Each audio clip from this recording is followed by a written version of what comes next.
What's up guys, it's Hanif here. In this video I'm going to be walking you guys through the retouching and color grading process of this image.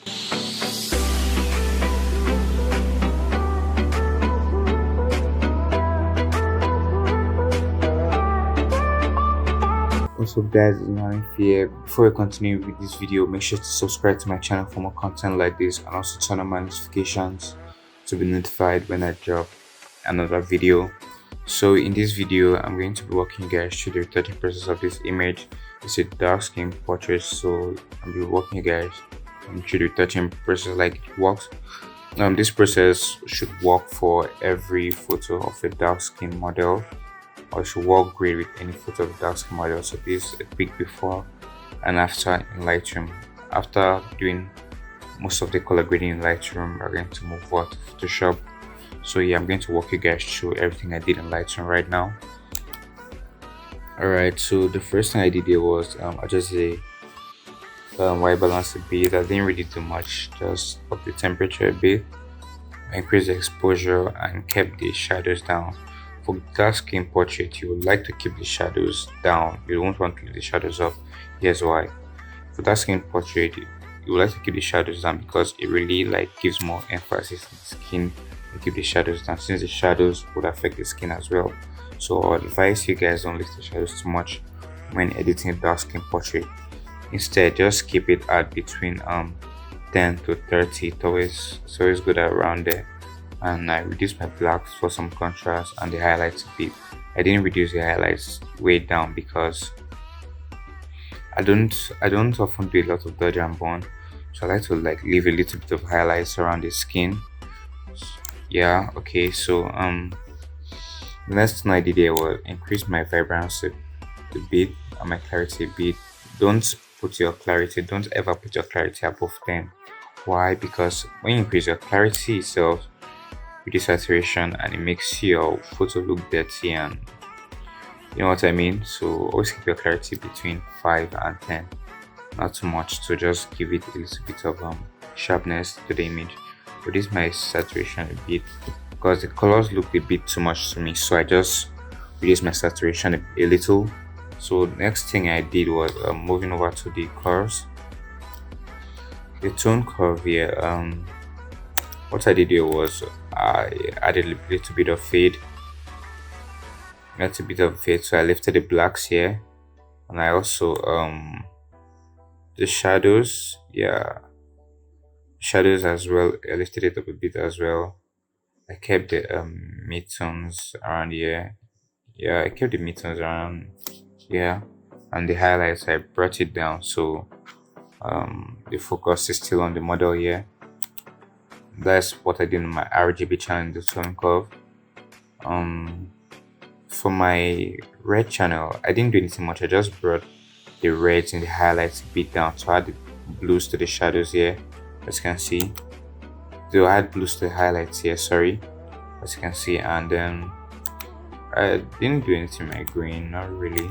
My blues here, I brought my shadows down a bit for my blues. That's all I did. That kind of just adds a little bit of rest to the shadows, but it's barely visible. So it's just that little adjustment. So this is before the tone curve and after the tone curve. So you can see that the tone curve was the main key to the color grading of this image. So yeah, just so you know how powerful the tone curve is. So whenever you're editing and retouching or color grading your image, you always need to keep in mind that the tone curve is very, very important. Okay, so the next thing I did here was my hue, saturation and luminance panel. This was where most of the desaturation was done. Next thing I did was increase the hue of my green to make the greens pop more, and I reduce the hue of my blues a bit, while also reducing the saturation of my green, blue and orange. Why? Because I feel like the colors were too much. So the color of the hoodie was too much. I felt like it was a bit too much, so I reduced it a bit.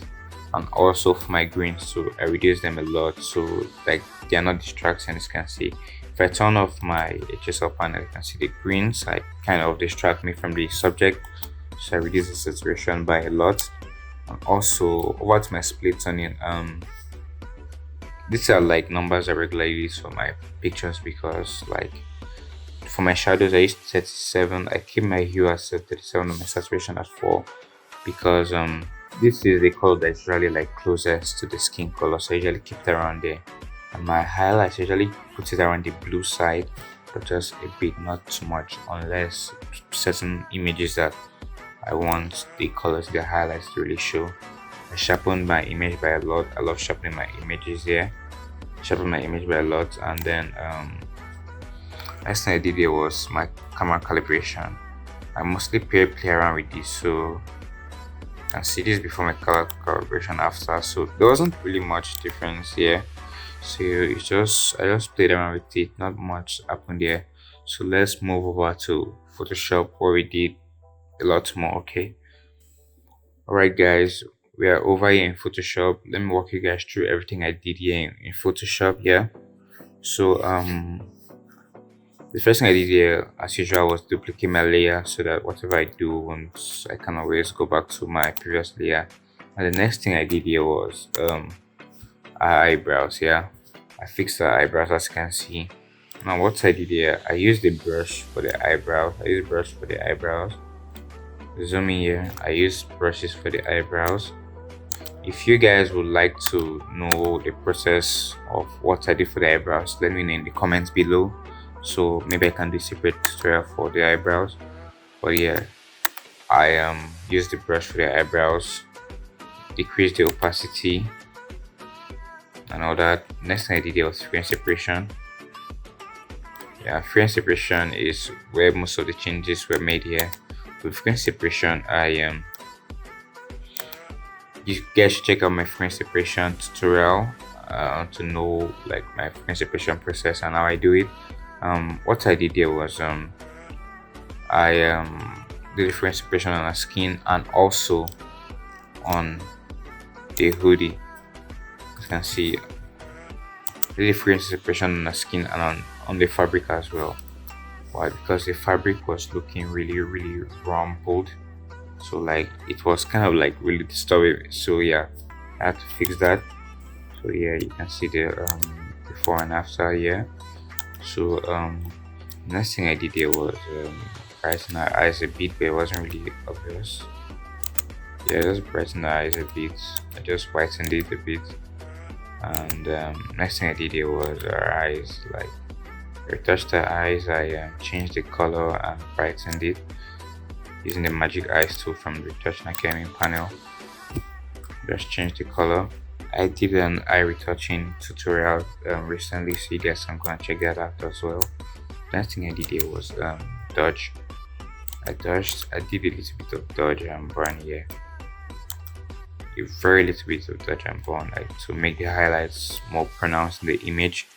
And I burned as well to like make that dark, to really make dark skin pop more, as you can see. Next thing I did here in this image was the selective color. This is where most and lots of adjustments were done as well. The selective color, I adjusted the reds here. The rest to like fit our skin. As you can see, I removed cyans, added a little bit of magenta, yellows, added a bit of contrast to the reds in the image and the yellows as well. I just played around with these to change the color of the hoodie, to make it like different and fit the skin more, and for the greens to this before selective color, after selective color. You know that lots of color has been added to the images, can see. Now after doing that, I went back to my hue and saturation and reduced the saturation of some of the colors that I over adjusted from selective color, so it's not too much. So this is before Photoshop and after Photoshop, before Photoshop and after Photoshop. So there's a lot of difference made it, like lots of difference, as you can see. So this is like the process I use for the image. You can also use it for the image as well. And also, if you like this video, make sure you subscribe to my channel for more content like this. And I'll see you guys in the next one. Bye.